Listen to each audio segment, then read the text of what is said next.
19 juin 1944, 10h32, au-dessus de la mer des Philippines, à 50 km au nord de Sepang, où l'océan turquoise s'étend comme une plaque d'acier chauffée au rouge sous un soleil impitoyable qui fait miroiter les vagues en un éclat aveuglant.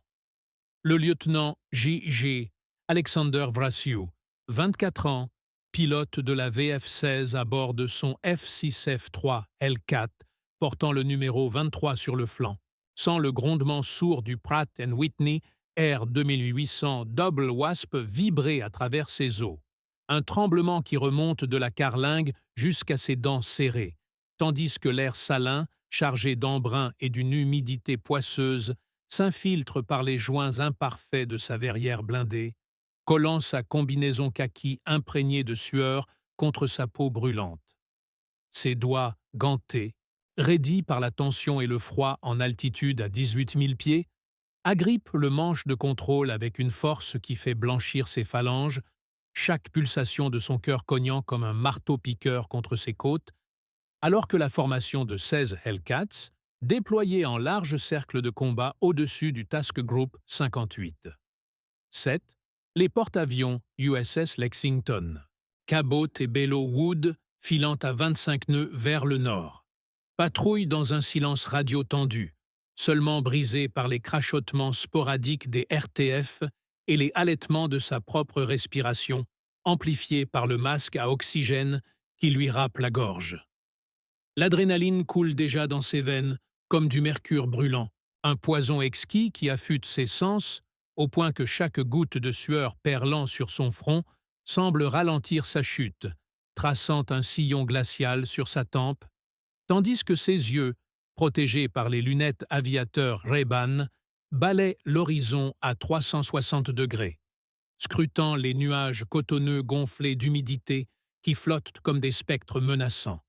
Et loin en dessous, l'immensité de l'océan où les destroyers et croiseurs de l'amiral Meacher tracent des sillages d'écume blanche, vulnérables comme des proies sous les ailes invisibles de l'ennemi. Vrasiu ajuste imperceptiblement son trim, sentant le poids écrasant des 6 mitrailleuses M2 Browning de calibre. 50, 400 cartouches par canon, 2400 au total.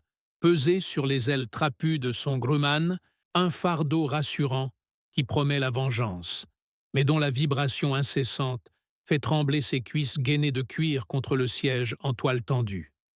Soudain, à 10h35, un éclat dans le coin de son œil gauche, des silhouettes minuscules, noires contre le bleu du ciel, émergeant d'un banc de nuages à 15 000 pieds, une vague japonaise monstrueuse.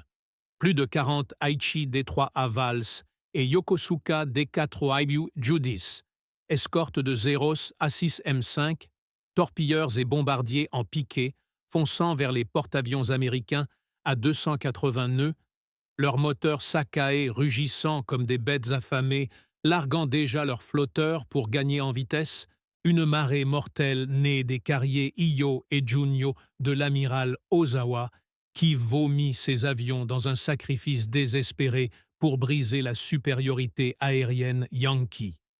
Le cœur de Vrasiu s'emballe, un battement sauvage qui noie le ronflement de son moteur, et il hurle dans son micro « Bandits à 1 heure bas, 40 plus, Dive Bombers et Thor, Angels 15 », sa voix se brisant sous l'afflux de terreur pure, tandis que la formation américaine se resserre en un virage serré à 3G.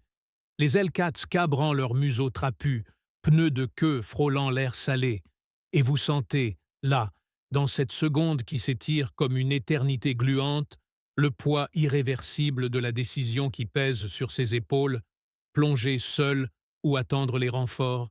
Mais les porte-avions en bas, ces géants d'acier blindés remplis de 90 avions chacun, sont nus, sans capée supplémentaire. Et une seule torpille pourrait les envoyer par le fond, changer l'équilibre de cette bataille de la mer des Philippines, ouvrir la voie à l'invasion de Sepang. Ses mains tremblent sur le manche, doigts gelés glissant sur la poignée en bakélite chauffée par le soleil, odeur âcre de caoutchouc brûlé se mêlant à celle du glycol suintant d'un radiateur surchauffé, et il bascule son L4 en piqué, le monde chavirant dans un tourbillon de bleu et de vertige. G négatif plaquant son estomac contre sa colonne. Vision périphérique noircissant au bord, tandis que les Judy grossissent à vue d'œil. Leur cockpit minuscule, abritant des pilotes kamikazes, au visage figé par la fatalité Bushido, empennage rouge du Rising Sun claquant comme des drapeaux de sang. Le piqué s'allonge, interminable, le vent hurlant contre les volets de ses ailes qui grincent sous la pression, chaque mètre descendu alourdissant ses paupières d'une fatigue soudaine, comme si le ciel entier conspirait à l'écraser. Et à 10h37, à 8000 pieds, Vrasiu nivelade brutalement, moteur beuglant en pleine puissance, 2700 tours minute, faisant vibrer ses vertèbres comme un diapason infernal, et il ouvre le feu sur le premier Judy à 300 yards. Les 50 crachant leur venin orange en rafale de 2 secondes, 600 coups par minute déchirant l'air en un sifflement strident qui noie même le rugissement du R2800, balles traçantes, phosphorescentes, zébrant le ciel comme des comètes enragées, et vous sentez l'odeur de cordite, poudre sans fumée japonaise et américaine se mélangeant en un nuage toxique âpre, piquant les muqueuses, tandis que le Judy explose en une boule de feu orangée, elle et se disloquant en gerbes de métal tordu et d'essence enflammée. Le pilote éjecté dans le vide, son parachute refusant de s'ouvrir, corps tournoyant comme une poupée brisée vers l'océan 8000 pieds plus bas. Un zéro surgit alors à sa droite, museau crachant ses canons type 99 de 20 mm et mitrailleuse type 97, obus explosifs filant comme des frelons mortels. Vrasiu vire à gauche en tonneau barrel roll à 4G, vision tunnelisée par le sang chassé de sa tête, estomac remontant dans sa gorge, dans un spasme nauséeux, sueur coulant en ruisseaux salés dans ses yeux, brouillant sa vue une fraction de seconde fatale. Mais son ailier, le lieutenant Butch O'Hare, non, attendez, O'Hare est mort en 1943. C'est Ames, son wingman dans la division Vandervoort, couvre son 6, ses Brownings hachant le 0 en plein fuselage, empennage arraché net, l'avion japonais s'enfonçant en vrille folle, spirale de fumée noire traînant comme un linceul sur l'océan. La mêlée s'engage, un chaos primal où 40 ennemis contre 4 L4 de la première section, cercle de poursuite, se nouant en un nœud gordien de traînées de condensation et de feu, moteur hurlant en chorale démente, et Vrasiu, cœur battant à 180 pulsations, cible un second Judy en chandelle, le bombardier en piqué relevant son nez pour larguer sa bombe de 550 livres vers les invisibles carriers. Mais il anticipe, pousse le manche en avant, Hellcat plongeant comme une pierre, stabilisateur automatique grognant, et à 200 yards il presse la détente, rafale convergente pulvérisant le cockpit vitré, tête du pilote japonais explosant en une brume rougeâtre visible même à cette distance, avion se cabrant incontrôlable avant de plonger, aile droite se détachant dans un craquement audible, débris filant comme des shrapnels qui sifflent à quelques pieds de la verrière de Vrasiu. Un éclat percutant son longeron d'aile dans un choc sourd qui fait tanguer son appareil, alarme d'impact résonnant faiblement dans ses écouteurs. La peur monte alors, viscérale, un serpent froid enroulé autour de ses entrailles, car le carburant commence à baisser. 40% au jaugeage, aiguille tremblotante, et les zéros pullulent, 10 au moins, leur moteur Nakajima Sakae plus léger mais fragile, virevoltant en tours serrés que les Hellcats lourds peinent à suivre. Et vous sentez cette hésitation mortelle s'étirer, chaque seconde un choix entre gloire et tombe marine, tandis que Vrasiu rompt à droite. Full throttle, compresseur en supercharge gobant l'air humide, poussant 2000 chevaux qui font trembler la cellule entière, sueur et huile se mélangeant en coulures grasses sur son tableau de bord, encombré de jauges dansant follement. RPM 2700, Manifold 52 pouces, huile 80 psi, tout dans le rouge de l'urgence. À 10h40, troisième kill. Un Val en virage défensif, hublot reflétant le soleil comme des yeux accusateurs, et Vrasiu ferme à 150 yards. Risque calculé, convergence parfaite des 6 canons, 3000 coups par minute lacérant le fuselage fin comme du papier, réservoirs auxiliaires explosant en flammes bleutées, avion se disloquant en vol. Morceau de empennage heurtant son hélice Hamilton standard qui tousse un instant sous l'impact. Pâle, mordant l'air chargé de débris carbonisés, dont l'odeur de plastique fondu et de chair grillée s'infiltre par les aérations. Un relent nauséabond qui lui soulève le cœur dans un haut le cœur étouffé. Ses mains, engourdies par le froid et la sueur, peinent à ajuster le trim pour contrer le couple de torsion. Chaque mouvement lourd, irréversible, comme si le manche pesait une tonne. Et autour de lui, la bataille s'intensifie. Cris radio hystériques. « Break left! Bogey on your six !»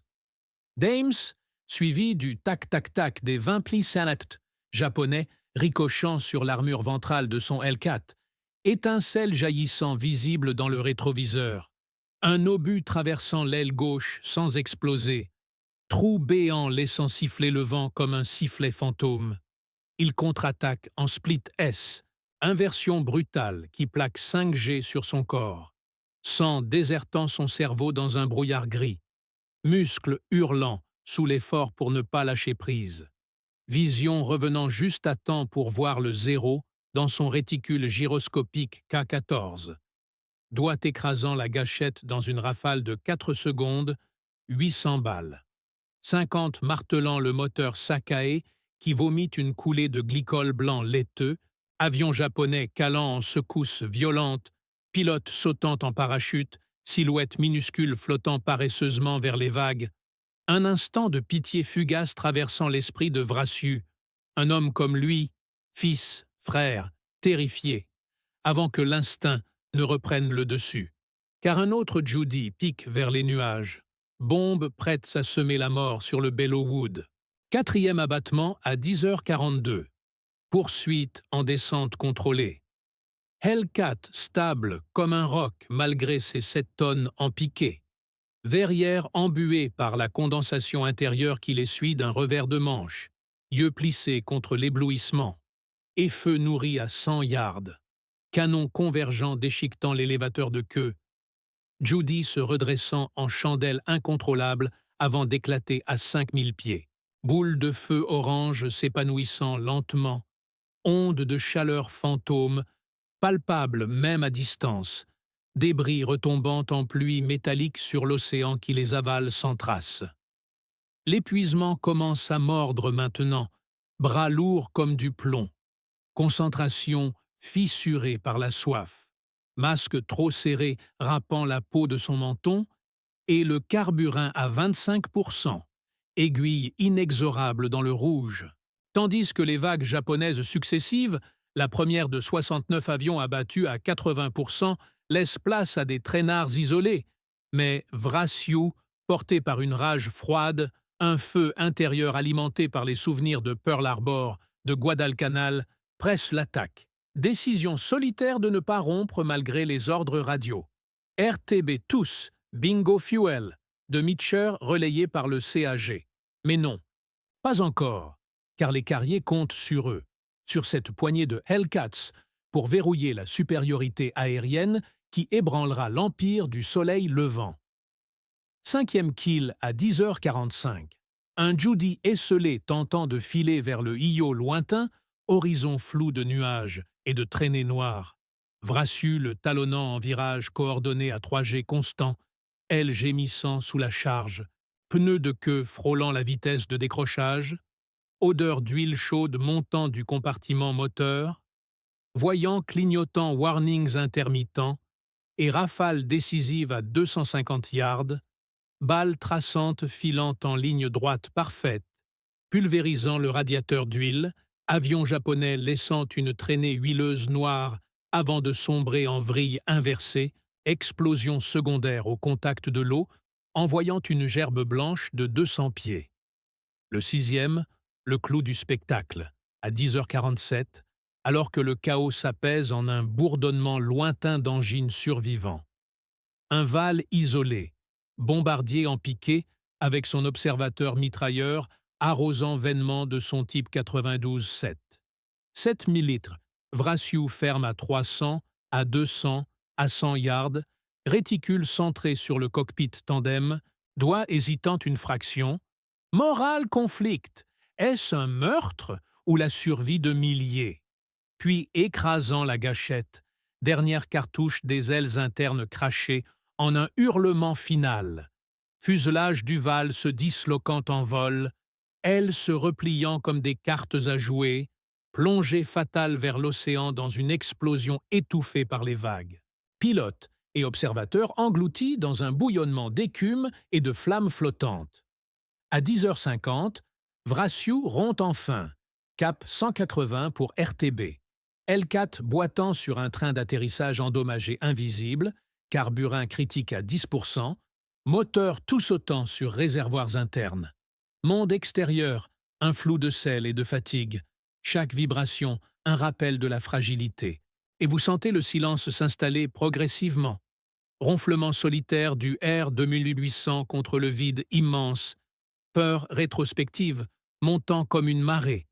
Vision des corps disloqués entend son esprit. Sueur refroidissant en frissons glaciaux, malgré le soleil tropical. L'approche du Task Group à 11h15 s'étire en éternité. Deck du Lexington bondé de Hellcats amarrés. Équipe au jaune fluo agitant paddle.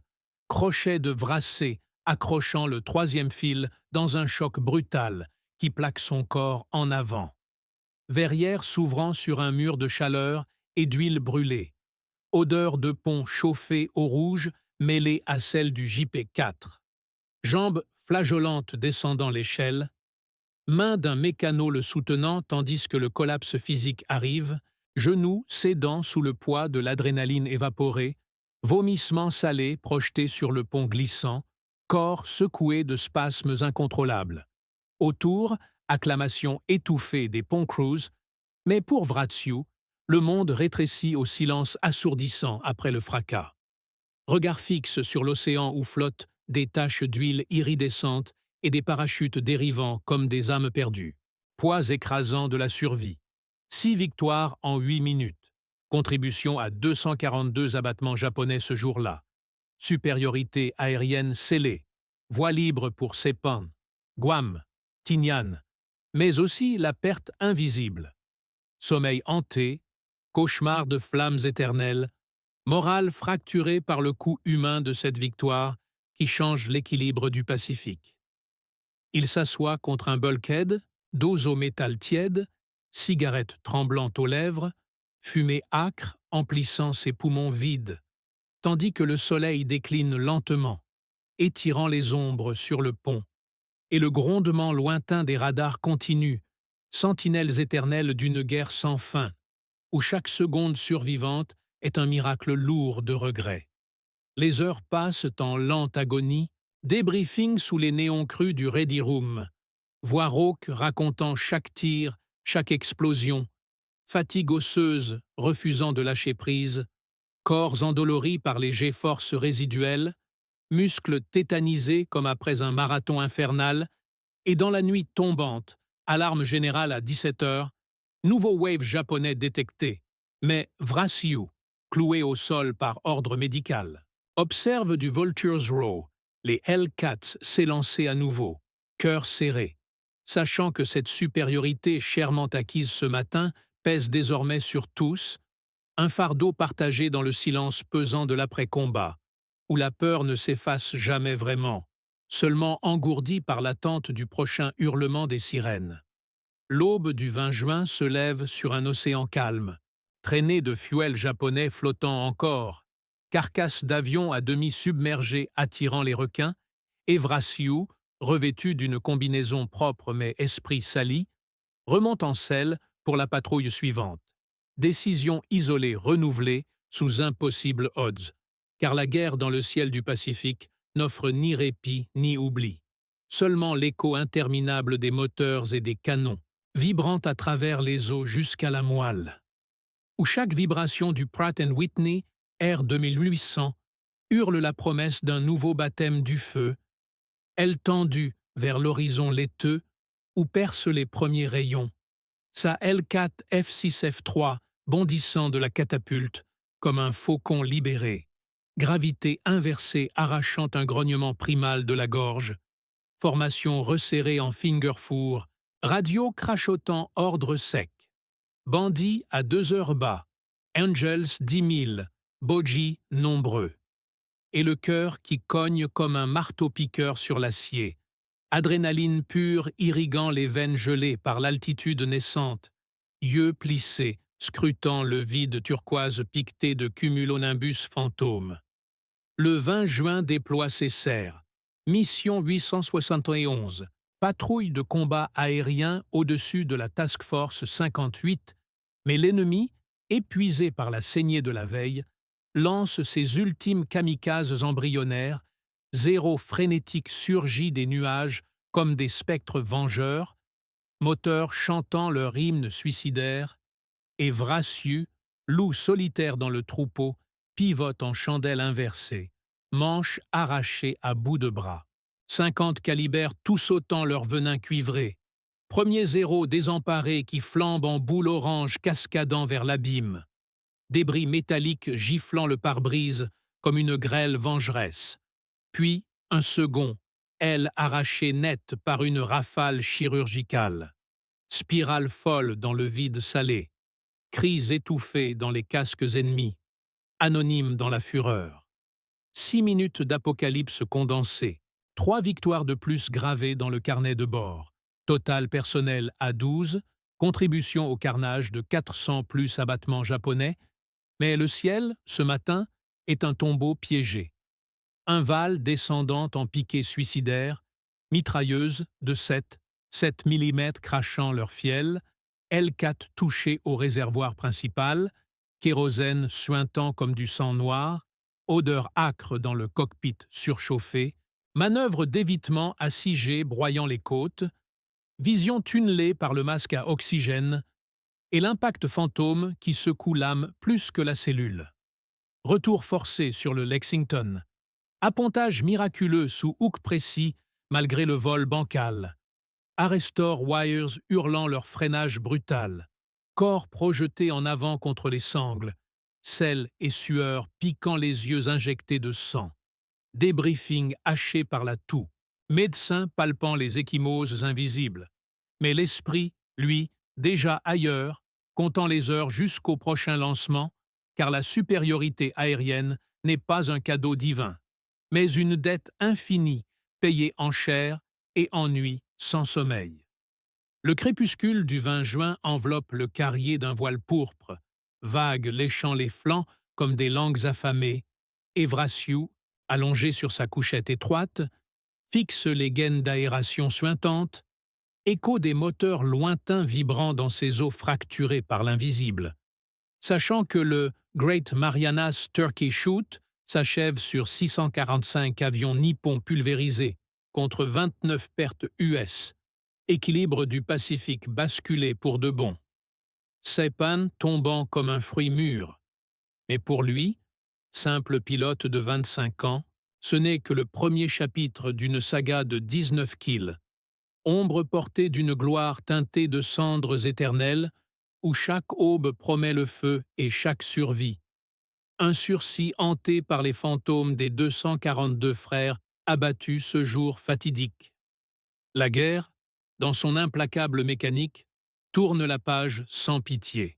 Moteur grondant déjà pour les raids sur Iwo Jima, Okinawa, et le cœur du monstre nippon, tandis que sous les tropiques, les requins festoient encore des restes du carnage, indifférents au poids des légendes forgées dans le ciel. Et voilà que l'aube du 4 juillet 1944 déchire l'horizon comme une déchirure sanglante, catapultes crachant leur Hellcat dans le vide océanique, VF-16 rugissante au-dessus des nuages cotonneux, Vrasiu aux commandes de son F6-F3 marqué 16. 50 cales chargées à bloc, yeux plissés, scrutant le miroitement turquoise où flottent les débris du Tokyo Express fracassé. Porte-avions Zuikaku et Chiyoda en fuite, escorte Zeros pulvérisée en gerbes de flammes liquides. 50 plus abattements supplémentaires gravés dans le carnet de vol, mais le prix? Un wingman perdu dans une embuscade divine, Judy Peak Bombers surgissant des nappes stratosphériques, 500 kilos de morts filant droit sur le Lexington, DCA crépitant en rideaux d'acier, éclats labourant le pont comme des serres infernales. Vrasiu inverse son virage, jet négatif aspirant l'estomac vers le néant, rafale de 12, 7 mm hachant les empennages ennemis, un Judy explosant en boule orange qui illumine les vagues. Mais l'autre, touché, vomit son pilote dans l'abîme, parachute blanc comme un suaire flottant vers les mâchoires des squales. Débriefing sous les néons blafards, café amer et clopes entassées, statistiques froides. 474 victoires US contre 50 japonaises dans ce second round du Turkey Shoot, Marianas sécurisées. B-29 pronto pour leur nid de Tinian, mais dans la tête de Vrasiu, les fantômes s'accumulent. 6 kills le 19, 6 le 20, 0 le 21, quand la mousson tropicale noie les radars. Frustration rongée comme un ulcère au ventre. Repos forcé sur Eniwetok. Atoll corallien puant le copra et la dysenterie. Malaria guettant dans les moustiquaires déchirés. Lettre froissée de Barbara en Californie, promesse de paix civile noyée dans le ronflement des Pratt Whitney révisés. Pourtant, le 24 août, Task Force 38 reformée, alcée aux manettes, cap sur les Palos et les Philippines, Vrasiu réintégré malgré les côtes fissurées, briefing incendiaire, strike sur Manus, neutraliser les rampes sous-marines. Lancement à l'aube, formation en échelon, traversée de 400 miles sous escorte de corsaires. Premiers contacts au-dessus de Bab el-Daob. Oscar démodé mais féroce. Dogfight à 20 000 pieds. Soleil éblouissant comme un projecteur divin. Vrasiu crochetant un zéro en chandelle suicidaire. Burst de convergence à 300 yards. Ailes arrachées en pétales de sakura carbonisés. 7e kill personnel, mais un L4 touché s'embrase. Pilote éjecté dans le Pacifique, Zodiac lancé en vain tandis que les requins, gardiens éternels, convergent déjà. Retour sur le carrier, carburant critique. Appontage borderline souvent traversier. Hook manquant de justesse les filets de sécurité. Adrénaline crachant comme un mur. Corps secoué de spasmes, mais l'œil déjà rivé sur la carte japonaise, sachant que Leyte, Luzon et le sanctuaire impérial approchent, où les kamikazes naissants transformeront le ciel en enfer suicidaire. Nuit tropicale lourde, hamac ballotté par la houle, Vrasiu compte les étoiles filantes, vœux de survie pour les 12 kills à venir, tandis que sous la quille, l'océan digère ses offrandes quotidiennes, indifférentes aux mythes d'acier forgés par des mortels de 25 ans, prêts à hypothéquer leur sang pour un empire basculant dans les flammes. La machine infernale accélère. Page tournée vers Midway inversée, où l'aigle américain fondra enfin sur le soleil levant.